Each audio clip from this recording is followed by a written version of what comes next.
The following motion picture is rated R and is not considered suitable for younger viewers. Hi. There's a gun on. Shh, Ryan. It's the quiet car. Gotta use your small inside voice in here, son. There's a gun.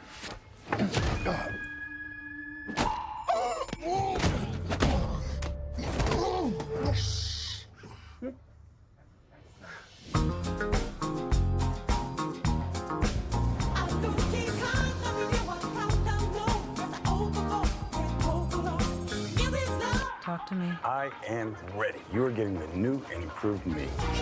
Because if you put peace out in the world, you get peace back. I think you might be forgetting what you do for a living. Take the gun. Every job I do, somebody dies. I'm not that guy anymore. Some conflicts require a gun.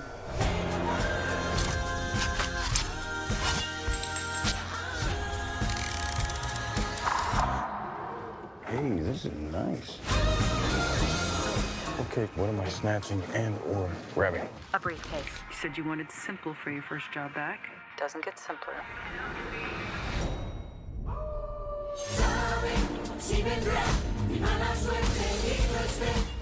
You stab me?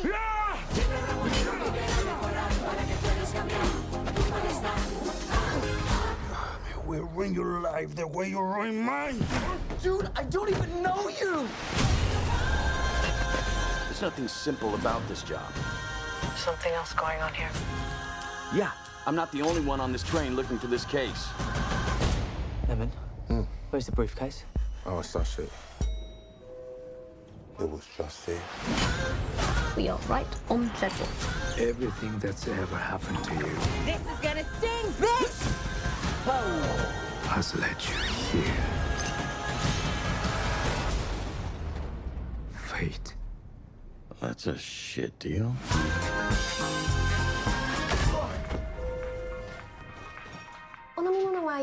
Oh, no, thank you. You know what? Do you have anything sparkling?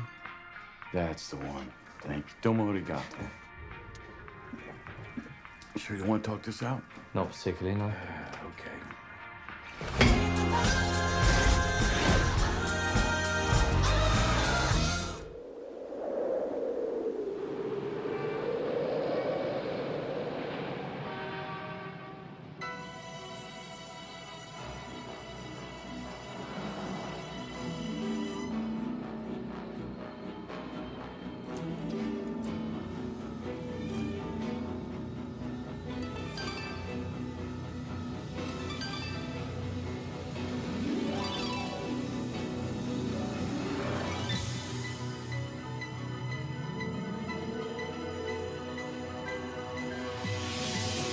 It's the 10th year of my movie month. 30 movies, 30 days. Movie month, 30 podcasts, 30 days. Movie month, 30 movies, 30 days, 30 podcasts. It's year 10.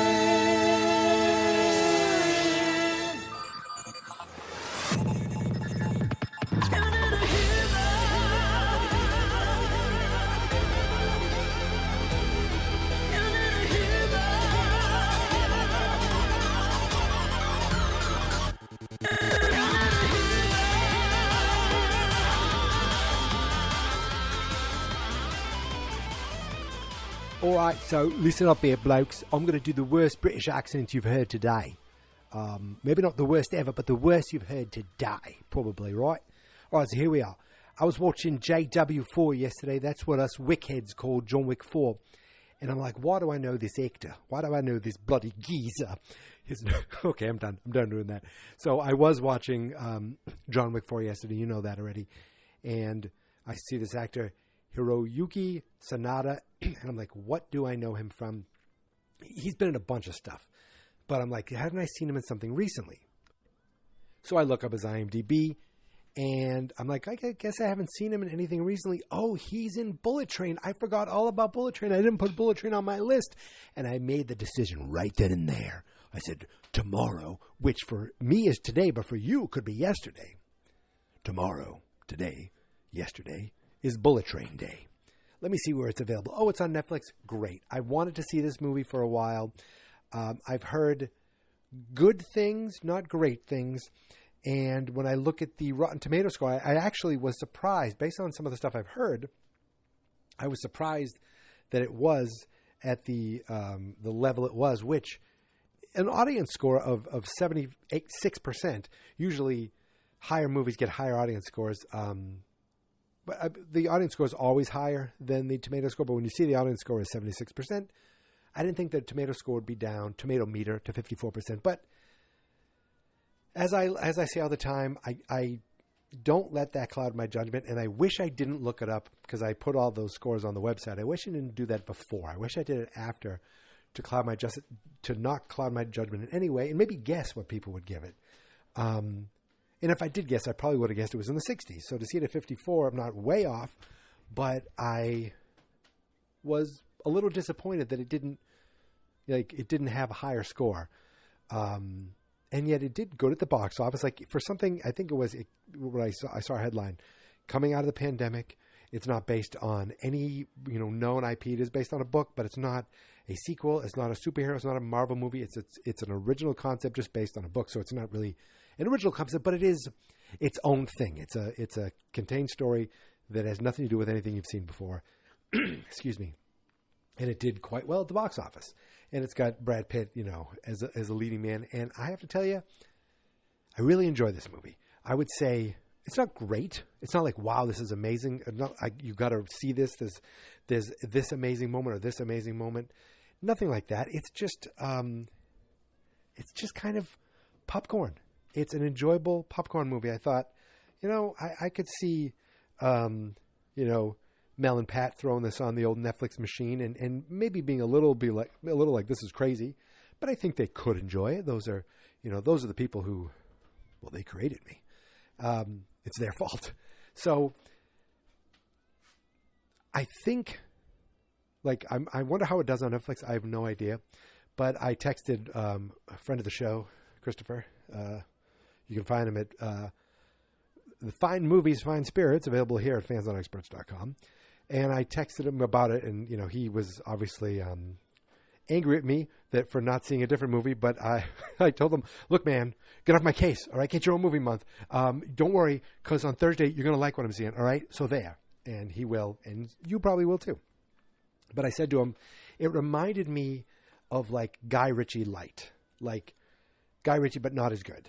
And this was directed by David Leitch, I believe, who is the uncredited director for the first, or co-director for the first John Wick.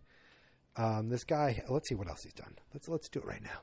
I'm going to pull up IMDb, which is the Internet Movie Database. I think I'm going to probably say the Internet Movie Database might be my favorite website of all time. It's changed over the years. It's gone, corporate when Amazon bought it. But I remember early on in the 90s at getting Wi-Fi, that's crazy, getting high-speed internet at college. My last year of college, we got cable television, crazy, and high-speed internet access for a crappy computer. But I remember finding the Internet Movie Database and just falling in love with this thing, looking up any movie. I don't know how long it's been around before that, but finding all this trivia about all these things. And I use it constantly to this day. I link to it for every movie that I do on the website. And I kind of I love watching a TV show and then looking up, why do I know this actor? And then scrolling through, I've seen him in this. It is just it's just a bunch of information. There's nothing, I don't care about all the news. All I care about is the database that it creates, and I love it. So this guy directed Deadpool 2, huh? Interesting. He says, uncredited John Wick director. Atomic Blonde. I've heard that was supposed to be pretty good. He did Hobbs and Shaw. Okay, then I've watched multiple of his movies. Have been part of Movie Month. And now Bullet Train, Apple Snow Brawl. I don't know what the hell that is. That's a trailer. Celine Dion. Interesting. He did a video for her. Anyway. The guy obviously knows action. He knows humor. He knows how to put together fun characters. I enjoyed it. It's nothing. it's like a heist, and there's supposed to be twists and turns, and it's gonna be like a who done it, a why done it, or what's the point of all these things, and it's a little, it's overly silly. There's moments where it's basically like you're watching a cartoon with the ability of like how people survive things. But it didn't bother me. Nothing in this movie bothered me or made me roll my eyes. Like sometimes I'll watch a movie and go, well, that doesn't make any stupid sense. Like what's that? And that, happens in such a film as Black Adam, probably, I guess, or Scream. Those movies just kind of bug me sometimes. And this one didn't do that. Like it just, again, you're not going to see anything spectacular, but I think you'll enjoy it. And Brad Pitt seems like he's just having fun, having a blast making this. And that made me enjoy it because he was fun. He was very much this laid back, like, come on, what's going on? That Brad Pitt when he's like, come on, man, what are we doing? What's going on? But he's being around all these vicious, violent killers. And he's there doing a job, and he's got his hand. Now, I'm going to spoil this for you, so start going forward. At this moment, things will be spoiled. So if you haven't watched it yet, I think you might enjoy it. It is fun. Again, it's not going to win an Oscar, but I think it's better than the 54% it got on the tomato meter, okay? And obviously, 54% of the people there, the majority of people, that's why I don't understand why 54 is still green. Over 50, I feel like more than half, the majority of the people agree with me. There's plenty of people who didn't like it, but most people did. And there you go. So I looked, I get the cast, and I kind of didn't even pay attention to people. I was like, oh, who's in it? I only usually do 4 or 5. The John Wick yesterday was really screwy.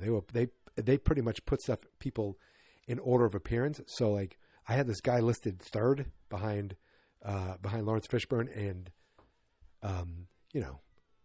John Wick, Keanu Reeves, and he died in like the first 3 minutes. I'm like, oh, wait a second. So I had to go and rearrange that. But I looked up the people in this, and I didn't notice right away who was in it. And then maybe I did see it. And then I was like, oh, I wonder what she is in this.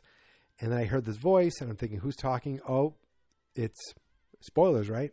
Sandra Bullock plays his handler throughout this whole movie, and it's just a voice until, of course, the very end. And then the big mystery is, who is the White Death? Who is the White Death? Who is it? And I forgot that I looked at IMDb, and I was like, oh, wait, why do I know this guy? So I looked up someone else, and I see Michael Shannon. I'm like, oh, shit, I got spoiled. Not that it's anything crazy. It's not like he's this crazy superstar, but he is a face you'll remember. And this is my second Michael Shannon joint in a week. If you're counting The Flash, he was just there a little bit ago, and now he's back playing a villain again. This one, not as cosmic, but just as hateable, I would guess. And I like it's a little convoluted when you think about it, but I like how they try to tie everything together. And I like that they went all over the place. You got Zazie Beetz came in. She was there for like 5 seconds. You got Bad Bunny, who originally I know Bad Bunny from wrestling. He's like the biggest hip hop star in the world. He's dating like one of those Jenners now. But I know him from showing up on Wrestling. He was like a rapper who did a rap song with a wrestler. I think the song was named after the wrestler. He had this old guy in the video dancing. And then he was like, I'd like to show up there. Like, would you like to come and perform? He's like, no, I want to come and wrestle. And then he comes and wrestles. And then they did a whole show in Puerto Rico. And he was the hugest star there. They did that last month, which was a lot of fun. And the guy is this, he's not a big guy. But you could tell he loves it, and he goes all in to wrestle. Yes. So anyway, and he's only in it for a few minutes. He's probably the biggest star out of all of them in reality, and he's only in it for 5 minutes. But it was like funny violence. Like these people show up, they're there, they have this story, they have this passion, they have all this stuff, and then they're dead. But besides Brad Pitt, the real stars of the movie are really Joey King, Aaron Taylor Johnson, and Brian Tyree Henry. Lemon and Tangerine. I mean, they were like the comic relief. They were you think they're the villains, and they're against Brad Pitt, but at the same time, you you can't help but enjoy them, so you're rooting for them. Now, Joey King, she's against, I guess she's technically against everybody, and she's good, but you root against her. That's just the way I see it. Is she's like the villain on the train. You want everyone else to somehow succeed. You want Brad Pitt to succeed first. You want the twins, they call them, the brothers, to not kill Brad Pitt, but also not get killed themselves. And you want Joey King to get caught. So I'm going to try to put everything together in my head right now of what the story. Now, they gave it away. So at the end, the White Devil orchestrated all of this, hoping they'd all kill each other. So at the beginning, and in little drops, they call them back. Obviously, you kind of have to call them back. So you can't remember. You can't assume that people are going to remember all this. At the beginning, this job was supposed to go to a different guy named Carver, and Sandra Bullock, the handler, is like, Carver's sick, so you have to do this. He's like, fine. I don't understand what he's there to do. He's there to go find a briefcase and take it, I guess. Steal the briefcase to give it to someone. I don't know why. And the briefcase is there. He's stealing the briefcase to give it back to his own guy. The briefcase is there. See, this is where it loses me, and I can see some of the where the negativity could come in, because the actual logic behind things doesn't make all that much sense, except for him saying, "I want you all to kill yourself on the plane, on the train." Not the plane, it's the bullet train. All of a sudden, I sound like I am Italian vampire. So he's there to get this briefcase. The briefcase is there with Tangerine and Lemon to use as ransom, right? Oh, they were going to bring ransom to get the son, but then they killed everyone, took the son, and took the ransom. But then Brad Pitt's there to steal the briefcase. I feel like there's a couple drafts of a couple like write-ups they could have done to fix things, because man, you can hear my knees, they're popping. But I feel like there's just take one more pass over this thing, because there's some things that sound like something I would write, and then I'd be like, well, this doesn't make any sense. But you know what? Let's just go with it. I feel like that's what happened here. So they're there for that.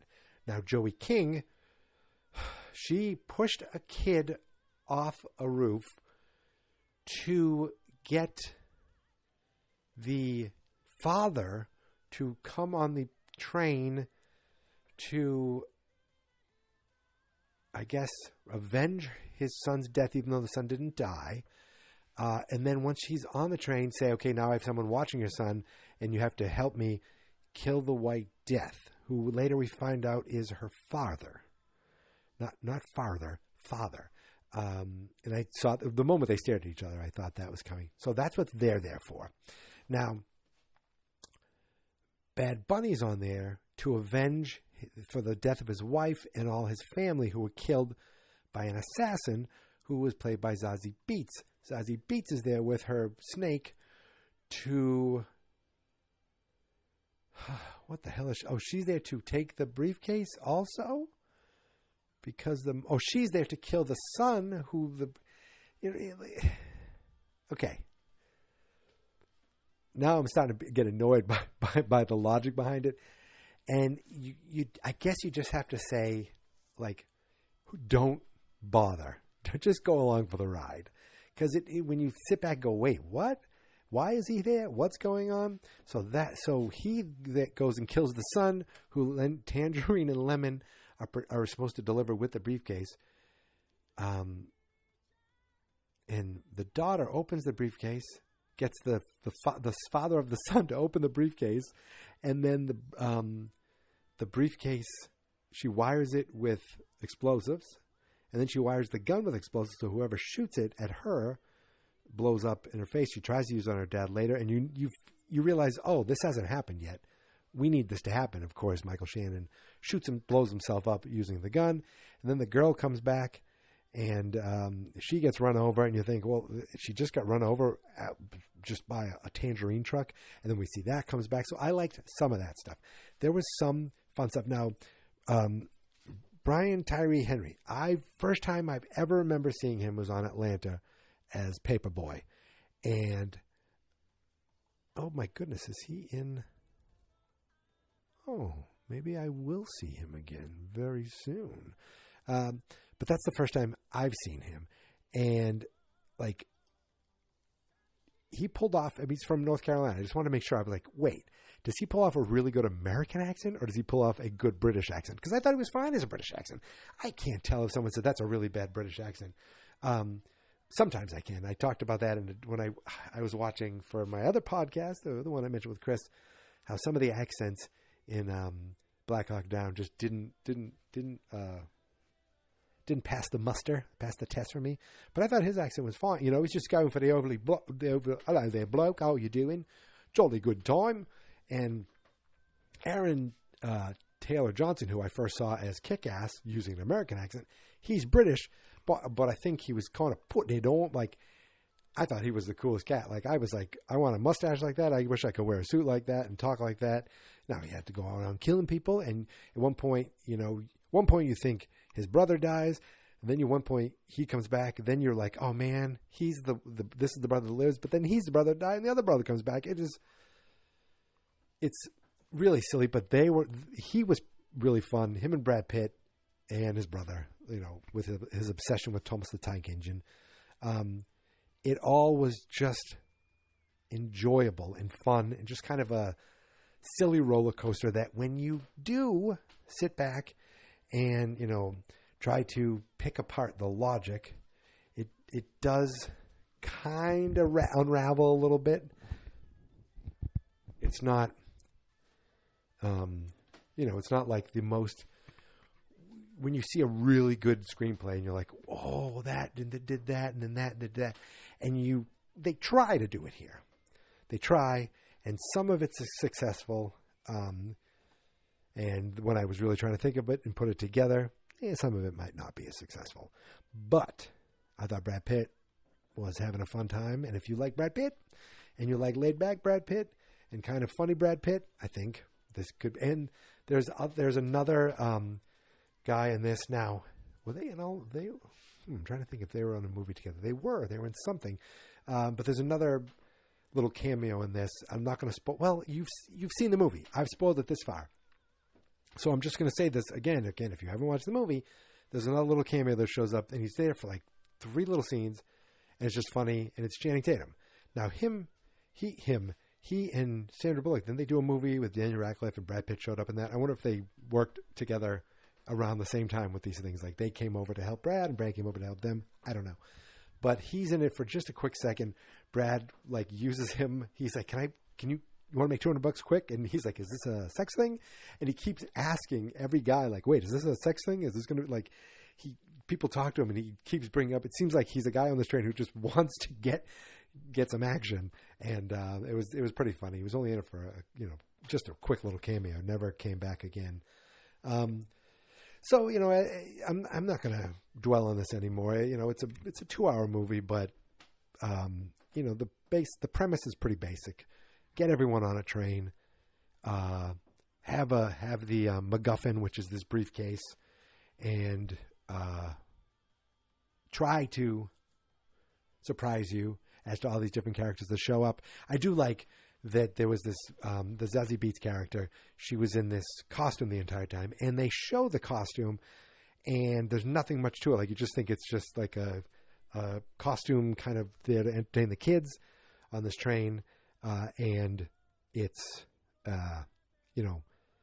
just nonchalant, just being silly. But then you find out later that it was Zazie Beetz in the costume. And I thought that was a fun little, oh, look at that when you look back. There were some of those moments when they flash back, you go, okay, now that's what this means, and blah, blah, blah. And I thought it was enjoyable. But again, when I pull everything apart, it's like, huh? What? What's going on? So don't do it. Don't pull everything apart. Just sometimes watch a movie for the sake of the movie. You can watch some really smart animated movie that's really, really good, but you can also watch something like Itchy and Scratchy like the Simpsons do, and they just there to kill each other, and it's very funny. So I guess what I'm trying to say is, you can enjoy something without really trying to overthink it. Because when you overthink it, you start to go, oh, that, what, huh? So don't do that with Bullet Train. Just watch it and enjoy it, which I did. I enjoyed it while I watched it. Thinking about it later, that's a little different. But that's it. I am done. You know what else I'm done with? I'm done with work. I mean, for now. I am officially on vacation. Today is June 20th.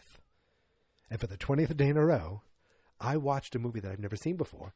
And for the 20th day in a row, I'm here podcasting about it to you and the millions and millions of people all over the world. Well, if they took the time to download it, it's there for millions of people. It's there for billions of people. But you are the very special person who actually showed up. So I appreciate it. Now, I see on my calendar, it says last day. Not only is it my last day of work before vacation, but it's my wife's last day. She's on summer vacation now as well.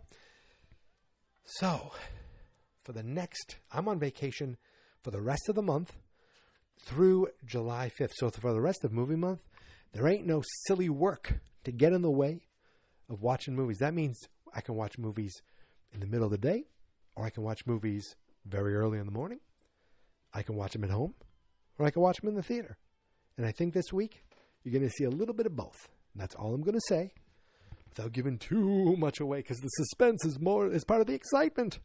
So listen, I'm done here talking about this. Bullet Train on Netflix right now. If you want to just watch a movie, popcorn, don't overly think it. I suggest it. I do. I enjoyed it enough. So tomorrow, I don't know what movie I'm going to do. I have a couple ideas. I definitely know what Thursday is. In fact, I'm 100% locked in on Thursday. But tomorrow, not quite sure. But I'll tell you one thing. I'll be here. I hope you're here too. Now I got to finish up. It's 10:45. I got to get all this stuff done. So, listen, you can find me on Twitter, Instagram, and Mastodon.social. Nobody comes, but you can find me there. At Geek Mentality everywhere. You can find me on Facebook. The whole website's on Facebook at Fans Not Experts. That's because the website is called fansnotexperts.com. Okay, I'm done. Ooh, it says here on the calendar I'm going to Maine to go to some food trucks. Very cool. Wait, 2 p.m. pedicures and social. What the hell is going on? Oh my God. Oh dear. I've read too far into the calendar. I know my future. I must go. All right, listen. Thank you guys so much for listening. I'm shook right now. Thank you so much for subscribing. And until tomorrow, my friends, until that very special day tomorrow where it doesn't say anything on the calendar. Thank goodness. It's the first day of summer. Huzzah! Until tomorrow, my friends, thank you for listening. Thank you for subscribing. And here is my theme song. This is my podcast. I made it. Geek Mentality's what I named it. And I think you should listen and subscribe. 'Cause I'm kinda funny and awesome. I think that I'm worth your time. And I'm kinda handsome. My mom says, please listen and please subscribe. At least listen to this episode. Fans Not Experts.